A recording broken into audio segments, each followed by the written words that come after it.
Bapak, Ibu, dan saudara-saudari yang terkasih, marilah kita mempersiapkan hati dan pikiran kita untuk mendengarkan sabda Tuhan pada hari ini, Rabu, 26 Agustus 2020.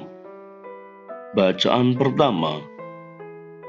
Bacaan dari surat Paulus yang kedua kepada jemaat di Tesalonika. Bab 3 ayat 6 sampai 10, dilanjutkan ayat 16 sampai 18. Tetapi kami berpesan kepadamu, saudara-saudara, dalam nama Tuhan Yesus Kristus, supaya kamu menjauhkan diri dari setiap saudara yang tidak melakukan pekerjaannya dan yang tidak menurut ajaran yang telah kamu terima dari kami. Sebab kamu sendiri tahu bagaimana kamu harus mengikuti teladan kami, karena kami tidak lalai bekerja di antara kamu dan tidak makan roti orang dengan percuma. Tetapi kami berusaha dan berjerih payah siang malam, supaya jangan menjadi beban bagi siapapun di antara kamu. Bukan karena kami tidak berhak untuk itu, melainkan karena kami mau menjadikan diri kami teladan bagi kamu, supaya kamu ikuti. Sebab juga waktu kami berada di antara kamu, kami memberi peringatan ini kepada kamu, jika seorang tidak mau bekerja, janganlah ia makan.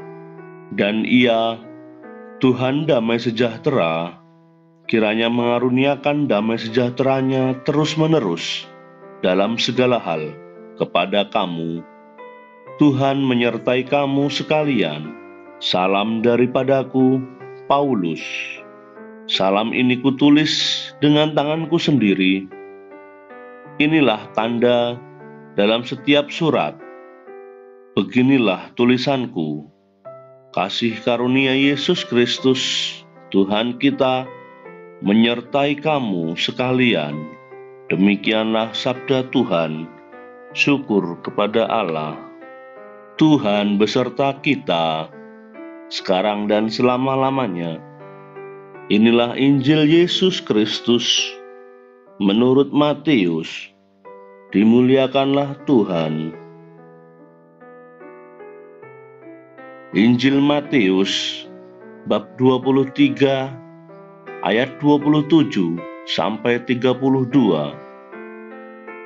Celakalah kamu, hai ahli-ahli Taurat dan orang-orang Farisi, hai kamu orang-orang munafik, sebab kamu sama seperti kuburan yang dilabur putih, yang sebelah luarnya memang bersih tampaknya, tetapi yang sebelah dalamnya penuh tulang belulang dan berbagai jenis kotoran. Demikian jugalah kamu, di sebelah luar kamu tampaknya benar di mata orang, tetapi di sebelah dalam kamu penuh kemunafikan dan kedurjanaan.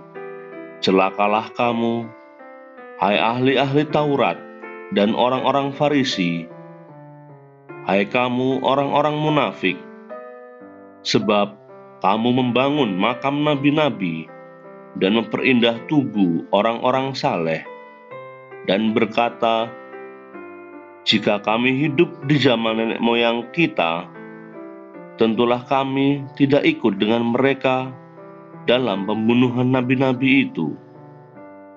Tetapi dengan demikian, kamu bersaksi terhadap diri kamu sendiri bahwa kamu adalah keturunan pembunuh nabi-nabi itu. Jadi, penuhilah juga takaran nenek moyangmu.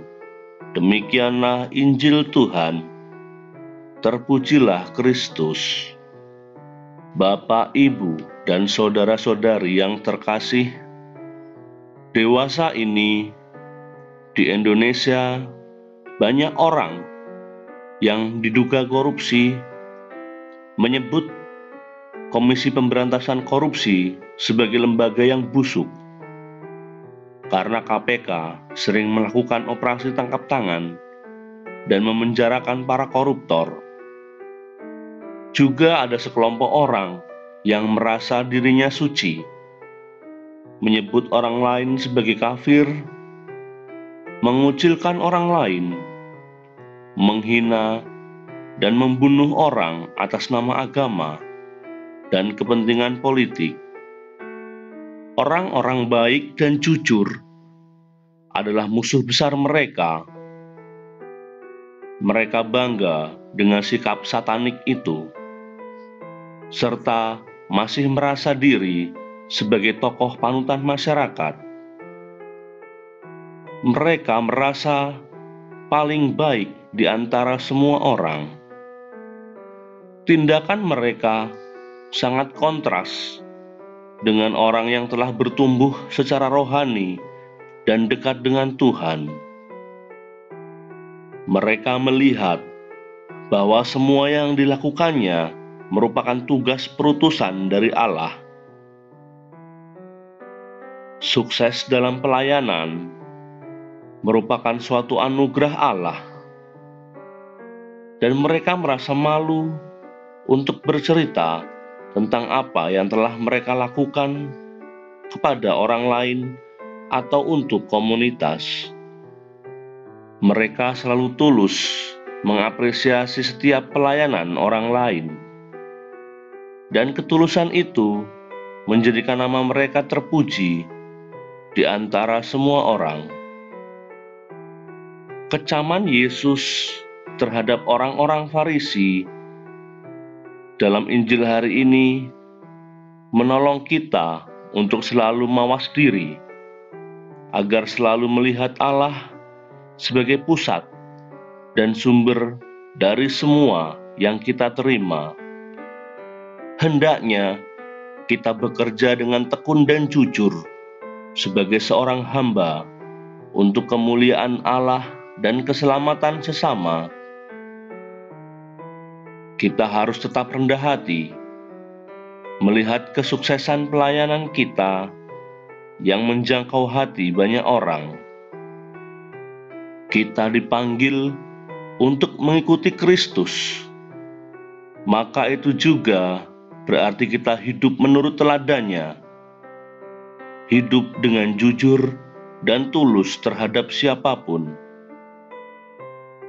Ketika seseorang mulai bersifat palsu, maka dirinya telah menukar keindahan dengan kebobrokan, menukar keharuman dengan kebusukan, dan akhirnya menukar kebahagiaan dengan kesedihan.